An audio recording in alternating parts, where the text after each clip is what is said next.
ଗୋଟିଏ ବଣରେ ଦିଟା ଛେଳି ରହୁଥିଲେ। ସେ ଦୁଇଜଣ ବହୁତ ଭଲ ସାଙ୍ଗ ଥିଲେ। ସାଙ୍ଗ ହେଇ ଚରୁଥିଲେ, ସାଙ୍ଗ ହେଇ ଖାଉଥିଲେ, ସାଙ୍ଗ ହେଇ ଖେଳୁଥିଲେ, ବୁଲୁଥିଲେ, ମୌଜ ମଜଲିସ୍ ବି କରୁଥିଲେ। କିନ୍ତୁ ସେଇ ବଣରେ ରହୁଥିବା ଗୋଟେ ବିଲୁଆର ସେମାନଙ୍କ ଉପରେ ଆଖି ପଡ଼ିଲା। ବିଲୁଆର ସବୁବେଳେ ଇଚ୍ଛା ଥିଲା ଛେଳି ମାଂସ ଟିକେ ପାଟିରେ ମାରିବାକୁ। ଦିନେ ତା ମୁଣ୍ଡକୁ ଗୋଟେ ଉପାୟ ଜୁଟିଲା। ସେ ସିଧା ବାହାରିଲା ଛେଳିଙ୍କ ପାଖକୁ। ଯୋଗକୁ ସେତେବେଳେ ମାତ୍ର ଗୋଟିଏ ଛେଳି ବସାରେ ଥିଲା।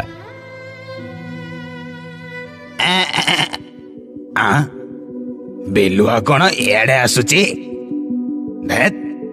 ଡରିବାର କଣ ଅଛି? ସେ କଣ ମତେ ପାରିବ? ମୁନିଆ ମୁନିଆ ସିଂଗରେ ତା ପେଟକୁ ଫୁଟାଇ ଦେବିନି। ମୈତ୍ରେ, କଣ ଖବର? ଭଲ ଅଛ ତ? ମୈତ୍ର? କିଏ କାର ମୈତ୍ର?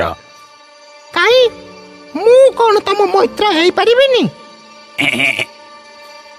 ମୋର ଦୁନିଆରେ ଗୋଟାଏ ମୈତ୍ର, ସିଏ ହଉଛି ମୋ ଜାତିର। ମୁଁ ତା ବିପଦରେ ଠିଆ ହୁଏ, ସେ ବି ମୋ ବିପଦରେ ଠିଆ ହୁଏ। ହଁ ହଁ ହଁ, ମୁଁ ଜାଣିଛି କିଏ କାହା ବିପଦରେ ଠିଆ ହୁଏ। ତମେ ତା ବିପଦରେ ଠିଆ ହଉଥିବ, ସେ କିନ୍ତୁ ତମ ବିପଦରେ ଠିଆ ହବନି। ଆରେ ଯାଅ ଯାଅ, ସେ କଥା ଆଉ କାହାକୁ କହିବ? ମୁଁ ସେ କଥା ଶୁଣିବିନି। ହଉ ନ ଶୁଣ, କିଏ କହୁଛି ଶୁଣିବାକୁ ତମକୁ? କିନ୍ତୁ ମୋ ସୁନା ଭାଇଲ, ନଣ୍ଡା ପାହାଡ ଉପରୁ ତଳକୁ ପଡି ମଲା ବେଳେ ମୋ କଥା ନିଶ୍ଚୟ ମନେ ପକେଇବୁ। ମାନେ ପାହାଡ ଉପରୁ ପଡି? ହଁ, ପାହାଡ ଉପରୁ ପଡି। ତୁ ଯଦି ତାକୁ ନ କହିବୁ ବୋଲି କଥା ଦେବୁ, ମୁଁ ତତେ ସବୁ କଥା ଖୋଲିକି କହିବି। କୁହ କୁହ କୁହ, କଥା କଣ ମତେ ଟିକେ କୁହ। ତୁ ତାକୁ କହିବୁନି ତ? ନା, କେବେ ବି ନୁହଁ। ମୁଁ ତ କଥା କେମିତି ପରତେ ଯିବି? ତମ ରାଣ ଖାଉଛି, ମୁଁ ଜମା ପଚାରିବିନି ତାକୁ। ଶୁଣୁ ତାହେଲେ, ତୁ ତ ଜାଣିଛୁ ଯେ ସିଂହ ରାଜା ତତେ କେତେ ଭଲ ପାଆନ୍ତି। ଗଲା ମକରରେ ତମେ ଦି ଜଣ ସାଙ୍ଗ ହେଇ ଯୋଉ ନାଚିଥିଲ ନା, ସିଂହ ରାଜା ତ ନାଚକୁ ଭାରି ପସନ୍ଦ କରିଥିଲେ। ସତରେ? ହଁ ପରା, ଏ ସନ ମକର ତ ପାଖାପାଖି। ସେଥିପାଇଁ ସିଂହ ରାଜା ତା ହାତରେ ଖବର ପଠେଇଥିଲେ ଯେ ତତେ ଏଇ ଖବର ଦବା ପାଇଁ ଯେ ତୁ ଏଥର ଏକୁଟିଆ ହିଁ ନାଚିବୁ। ଆଚ୍ଛା।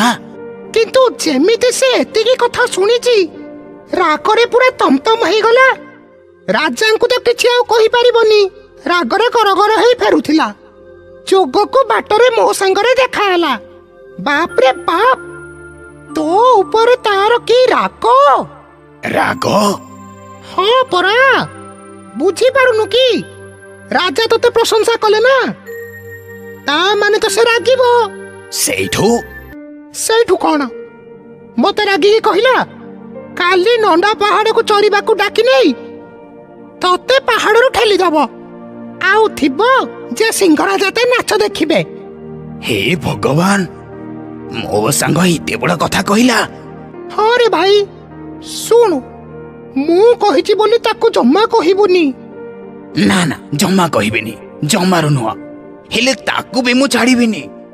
ସିଏ ମତେ ଠେଲିଦବା ଆଗରୁ ମୁଁ ତାକୁ ଠେଲିଦେବି, ତାକୁ ଶେଷ କରିଦେବି, ମୁଁ ଶେଷ କରିଦେବି। ଦେଖ ଭାଇ, ମୋର ଏଥିରେ କିଛି ଲାଭ ନାହିଁ। ସମସ୍ତେ ଭଲରେ ରହିଲେ ମୋର ଭଲ। ତୋ ନାଁରେ ଏତେ ବଡ କଥା ଶୁଣିଲି ତ ରହିପାରିଲିନି, ତୋ ପାଖକୁ ଦୌଡ଼ି ପଳେଇ ଆସିଲି। ମୁଁ ଯାଏ, ମତେ ପୁଣି ମୋ ଗୁମ୍ଫାରେ ପହଞ୍ଚିବାକୁ ହବ। ଆସୁଛି, ଭଲରେ ଥିବୁ। ହଁ ହଁ ହଁ, ତମେ ଯାଅ। ଏତିକି କଥା କହି ବିଲୁଆ ଯାଇ ପହଞ୍ଚିଲା ଚାରି ଛକରେ। ସେଇଠି ଛକିକି ରହିଲା। ଯଦି ଆର ଛେଳିଟା ଖସିଯାଏ, ତା ଯୋଜନା ତ ଫସର ଫାଟିଯିବ। କିଛି ସମୟ ପରେ ଆର ଛେଳି ବି ଆସିଲା।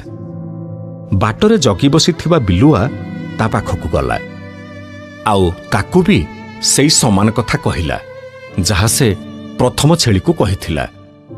ଦ୍ୱିତୀୟ ଛେଳି ବି ରାଗିଗଲା। ତା ସାଙ୍ଗ ହେଇ ପ୍ରଥମ ଛେଳି ତା ନାଁରେ ଏତେ ବଡ଼ କଥା କହିଥିବାରୁ ତାକୁ ବହୁତ ବାଧିଲା। ବିଲୁଆ କିନ୍ତୁ ବୁଝିଲା ଯେ ତା ଯୋଜନା ଏକଦମ ଠିକ୍। ସେ ଯାହା ଭାବିଥିଲା ସେଇଆ ହେଲା। ଏ ଛେଳିକୁ ବି କହିଲା ଆର ଛେଳିକୁ କିଛି ନ କହିବା ପାଇଁ। ଘରକୁ ଫେରିବା ପରେ ପ୍ରଥମ ଛେଳିଟି ଦ୍ୱିତୀୟ ଛେଳିକୁ ଛଳନା କରି କଥା କହିଲା। ମୈତ୍ରେ, କାମ ସାରି ଫେରିଲ? ହଁ, ଆଜି ବହୁ ଦୂରକୁ ଯାଇଥିଲି, ଟିକେ ଡେରି ହେଇଗଲା। ଆଚ୍ଛା, କାଲି ନଣ୍ଡା ପାହାଡ ଆଡେ ଗଲେ କେମିତି ହୁଅନ୍ତା? ଏଠି ତ ଘାସ ପତ୍ର ସବୁ ସରି ଆସିଲାଣି। ସେଠିକି ଗଲେ ପେଟେ ପେଟେ ଚରିକି ଆସନ୍ତେ। ତା ମାନେ ବିଲୁଆ ଭାଇ ଯାହା କହିଥିଲା ସବୁ ଠିକ କଥା। ମୈତ୍ରେ, କଣ ଆଉ ଭାବୁଛ? ଠିକ କହିଛ ମୈତ୍ର, ରାତି ପାହୁ ଆମେ ଯିବା। ରାତି ପାହି ସକାଳ ହେଲା। ଦୁଇ ମିତ୍ର ସାଙ୍ଗ ହେଇ ଚାଲିଲେ ନଣ୍ଡା ପାହାଡ଼ ଉପରକୁ। ଆଗରୁ କିନ୍ତୁ ବିଲୁଆ ଯାଇ ସେଠି ବୁଦା ଉହାଡ଼ରେ ଲୁଚି ରହିଥାଏ। ଦୁଇ ମିତ୍ର ପହଞ୍ଚିଲେ ନଣ୍ଡା ପାହାଡ଼ ଉପରେ। ଦୁହିଁଙ୍କର ତ ପରସ୍ପର ଉପରେ ଥାଏ ବହୁତ ରାଗ।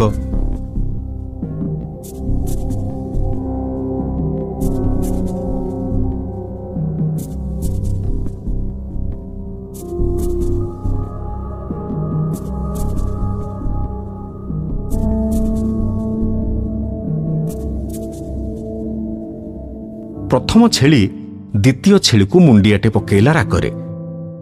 ଦ୍ୱିତୀୟ ଛେଳି ବି ଛାଡ଼ିଲାନି, ସେ ବି ମାରିଲା।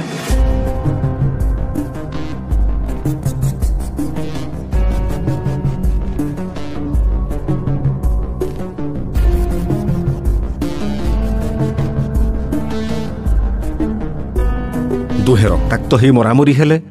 ଦୁହିଁଙ୍କ ଦେହରୁ ଝରୁଥିବା ରକ୍ତ ତଳେ ପଡ଼ିଲା। ଆଉ ଏଇ ସୁଯୋଗକୁ ଅପେକ୍ଷା କରିଥିବା ବିଲୁଆ ରକ୍ତ ଚାଟିବାକୁ ଲାଗିଲା। ସେଇ ରକ୍ତ ଚାଟୁ ଚାଟୁ ଛେଳିଙ୍କ ପାଖରେ ଯାଇ ସେ କେତେବେଳେ ପହଞ୍ଚି ଯାଇଛି ନିଜେ ବି ଜାଣିପାରିନି। ଦୁହିଁଙ୍କ ଭିତରେ ଲଢ଼ୁ ଲଢ଼ୁ ଦୁଇ ଛେଳିଙ୍କର ନଜର ପଡ଼ିଲା ବିଲୁଆ ଉପରେ, ଯେ ବିଲୁଆ ସେମାନଙ୍କ ରକ୍ତ ଚାଟୁ ଚାଟୁ କେମିତି ଆସି ତାଙ୍କ ପାଖରେ ପହଞ୍ଚି ଯାଇଛି। ଆକସ୍ମିକ ଦୁଇ ଜଣ ଯାକ ଛେଳି ଏକଥା ବୁଝିପାରିଲେ।